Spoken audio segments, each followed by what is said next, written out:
1. Harga input. Harga input merupakan komponen utama dalam biaya produksi. 2. Teknologi produksi. Teknologi produksi dengan teknologi, maka efisiensi dan optimalisasi akan tertera sehingga dengan jumlah input yang sama menghasilkan produksi yang lebih tinggi. Ekspektasi atau harapan. Jumlah output yang diproduksi perusahaan ini mungkin tergantung pada harapan tentang masa depan. 4. Jumlah penjual atau produsen. Pasokan pasar juga tergantung pada jumlah penjual. Semakin banyak jumlah penjual, penawaran terhadap barang akan bertambah. Sebaliknya, jika semakin sedikit jumlah penjual, penawaran terhadap barang akan semakin menyusut.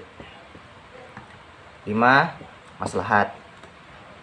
Seperti halnya permintaan, pengaruh maslahat terhadap penawaran pada dasarnya akan tergantung pada tingkat keimanan dari produsen. Hukum penawaran. Jika harga naik, penawaran naik, dan jika harga turun, penawaran turun. Bentuk kurva penawaran. Kurva penawaran adalah kurva yang menggambarkan hubungan antara harga dengan jumlah barang yang dijual atau ditawarkan pada masing-masing tingkat harga. Kurva penawaran bergerak dari bawah ke kanan atas yang menunjukkan bahwa jika harga barang tinggi, para penjual produsen akan menjual dalam jumlah yang lebih banyak. Fungsi penawaran, rumusnya IS sama dengan AP min B.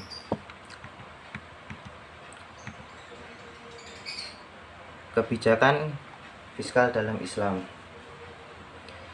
Kebijakan fiskal sering dikaitkan dengan upaya mengendalikan perekonomian melalui pengelolaan keuangan negara seperti kebijakan para subsidi. Kebijakan fiskal dalam ekonomi Islam menurut Faridi memiliki 4 tujuan pokok. Yang pertama, mewujudkan keadilan dan kesejahteraan. Dan yang kedua, penyediaan kesejahteraan sosial ekonomi. Yang ketiga, mendorong pertumbuhan ekonomi atau pemanfaatan sumber daya ekonomi. Dan yang keempat, memperbaiki moralitas dan budaya ekonomi masyarakat. Yang pertama, A. Zakat mal.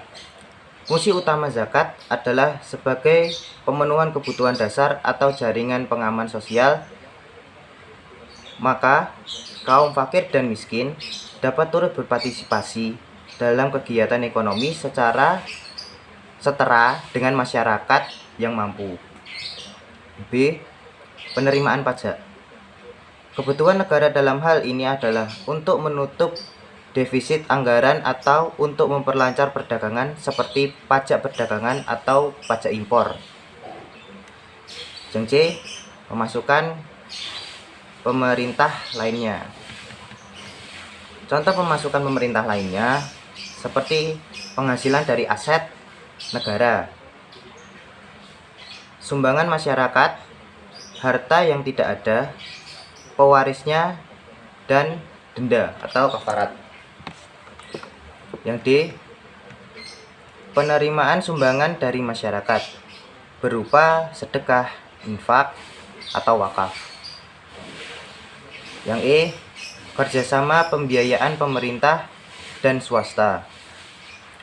Pemerintah dapat bekerjasama saling menguntungkan dengan swasta dalam penyelenggaraan peran negara melalui pembiayaan dengan menerbitkan suku atau obligasi syariah oleh negara. Instrumen kebijakan fiskal dan moneter dalam ekonomi Islam di Indonesia. Yang A. Giro, wajib minimum. GWM biasanya dinamakan juga storage requirement, adalah simpanan minimum bank-bank komersial dalam bentuk giro pada Bank Indonesia yang besarnya ditetapkan oleh Bank Indonesia berdasarkan persentase tertentu dari dana pihak ketiga. B. Sertifikasi investasi muhasabah antar bank syariah.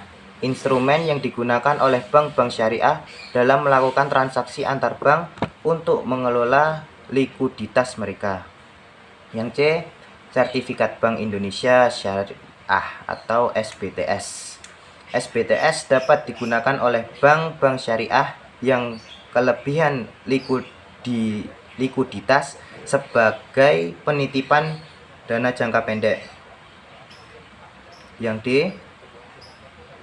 Surat berharga syariah negara atau suku negara SBSN merupakan obligasi negara yang diterbitkan oleh pemerintah Republik Indonesia berdasarkan prinsip syariah.